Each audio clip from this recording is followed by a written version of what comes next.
Assalamualaikum warahmatullahi wabarakatuh. Yang terhormat kepada Pak Andria SK Menkom selaku dosen pengampu mata kuliah Desain Manajemen Jaringan. Saya Satria Yusuf Wijaya dengan NIM 24051020015 yang akan membawa salah satu topik yaitu IP address. Pernahkah kalian bertanya-tanya bagaimana sebuah pesan WhatsApp dari HP saya bisa sampai ke HP kalian tanpa nyasar ke orang lain? Rahasianya ada IP address. Sederhananya, bayangkan IP address itu seperti alamat rumah. Jika kurir ingin mengirim paket, dia butuh alamat unik biar nggak salah rumah. Di dalam dunia digital, setiap perangkat kayak laptop, HP, server itu mempunyai alamat unik agar data tahu harus pergi kemana. Lalu, jadi ini IP address adalah identitas numerik unik untuk setiap perangkat di jaringan. Ia bekerja di bawah protokol TCP/IP yang aturannya cuma satu, yaitu di dalam jaringan tidak boleh ada dua perangkat yang punya alamat yang sama. Jika ada, maka akan terjadi tabrakan data atau konflik. Nah, sekarang kita bedah isinya versi yang paling umum. Yang kita pakai adalah IPv4. Strukturnya terdiri dari 32 bit yang dibagi menjadi 4 kelompok angka atau oktet. Setiap angka berkisar dari 0 sampai 255. Inilah yang memungkinkan adanya lebih dari 4 miliar kombinasi alamat unik di seluruh dunia. Kategori pertamanya adalah berdasarkan versinya. Di sini IP address terbagi menjadi dua, yaitu IPv4 dan IPv6. Dasar perbedaannya terletak pada kapasitas dan formatnya. IPv4 adalah format lama yang masih paling banyak digunakan saat ini. Panjangnya 32 bit dan ditulis menggunakan deretan angka desimal.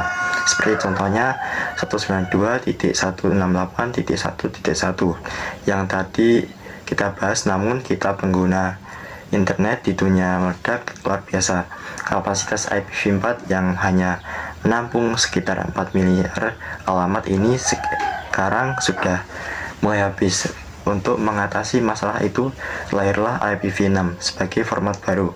Ukurannya jauh lebih raksasa, yaitu 128 bit dan ditulis menggunakan kombinasi angka dan huruf. Kapasitas IPv6 ini sangat luas, bahkan bisa dibilang hampir tidak terbatas, sehingga siap menampung seluruh perangkat pintar di masa depan. Kategori kedua adalah berdasarkan jangkauannya. Jangkauan ini menentukan siapa saja yang bisa mengakses alamat tersebut. Kita membaginya menjadi IP publik dan IP private. IP publik adalah alamat yang bisa diakses langsung dari jaringan internet global di seluruh dunia. Analoginya seperti alamat rumah resmi kita yang terdaftar di kantor pos. Siapapun dari belahan dunia lain bisa langsung mengirim paket ke alamat tersebut. Contohnya adalah IP untuk server, website, atau Google. Sementara IP private adalah alamat yang hanya berlaku dan dikenali di dalam jaringan lokal saja, seperti di dalam rumah, kantor, atau ruang laboratorium komputer. Analoginya seperti nomor kamar di dalam rumah kos. Orang luar dari internet tidak bisa langsung menembus atau melihat nomor kamar kita, kecuali mereka sudah masuk di dalam rumah kos atau jaringan lokal tersebut. Kategori ketiga atau yang terakhir adalah berdasarkan sifat penetapannya, yaitu bagaimana perangkat kita mendapatkan alamat tersebut. Pembagiannya adalah IP statis dan IP dinamis. IP statis adalah alamat IP yang sifatnya tetap dan permanen. Sekali diatur, alamatnya tidak akan pernah berubah. IP jenis ini sangat penting digunakan untuk komputer, server, atau perangkat seperti CCTV, supaya posisinya selalu konsisten dan mudah ditemukan kapan saja. Kebalikannya, IP dinamis adalah alamat yang berubah-ubah secara otomatis setiap kali kita menyalakan WiFi di HP atau laptop sistem jaringan akan meminjamkan satu alamat IP secara acak yang sedang kosong. Begitu kita mematikan WiFi, alamat itu dikembalikan lagi ke sistem. Ini adalah metode yang sangat praktis dan hemat untuk kita sebagai pengguna sehari-hari. Setelah kita memahami jenis-jenis IP, sekarang muncul pertanyaan menarik, bagaimana sih cara data itu bergerak dan mengalir di dalam jaringan tanpa pernah tertukar. Mari kita bedah prosesnya. Alamat ilustrasi sederhananya ini, bayangkan kita punya komputer A yang ingin mengirimkan sebuah file atau pesan ke komputer B.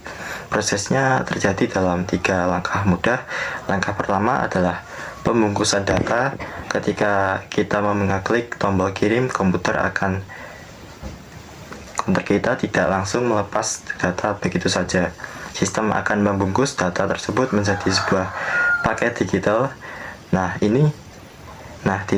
Di atas paket digital ini, komputer otomatis menempelkan label informasi yang sangat penting, yaitu IP pengirim sebagai alamat asal dan IP tujuan sebagai alamat destinasi.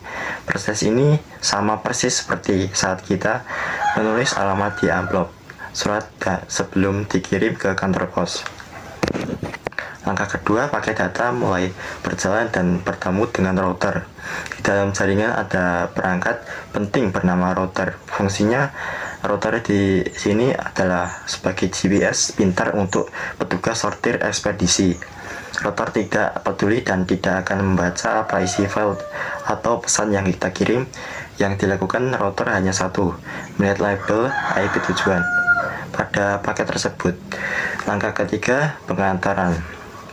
Setelah membaca IP tujuan, router akan menghitung dan mencarikan jalur digital terbaik, tercepat, dan paling aman di internet. Paket data tersebut kemudian dioper dari satu jaringan ke jaringan lain hingga akhirnya mendarat dengan selamat dan tepat sasaran di komputer B. Yang pertama, kita akan mensimulasikan cara mengecek IP pada komputer kita. Yang pertama, kita mengklik Windows R, lalu di sini kita mengetik cmd, lalu kita enter. Nah, di sini kita akan ketik yaitu ipconfig, lalu kita enter. Nah, di sini terlihat IP kita yaitu 192.168.1.103. Lalu kalau di handphone tuh kita tinggal buka pengaturan aja, terus ke WiFi, lalu klik nama jaringan yang kita gunakan, lalu kita lihat pada bagian IP address atau alamat IP, yang disitu tertera IP kita yaitu 192.168.1.102. Selanjutnya saya akan uji koneksi dengan internet. Di sini kita klik dan IP kita 192.168.1.103, lalu kita enter. Nah, di sini muncul keterangan reply from, yang berarti PC atau laptop kita sudah terhubung dengan jaringan.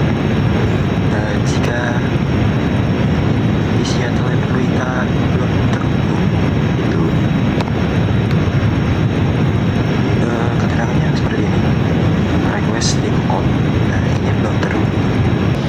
Jadi kesimpulannya, alamat IP bukan hanya sekumpulan angka, tetapi merupakan dasar di dunia maya. Tanpa alamat IP, perangkat kita tidak akan mampu saling berkomunikasi dan aliran informasi secara global akan terhenti. Sekian dari saya, kurang lebihnya mohon maaf. Wassalamualaikum warahmatullahi wabarakatuh.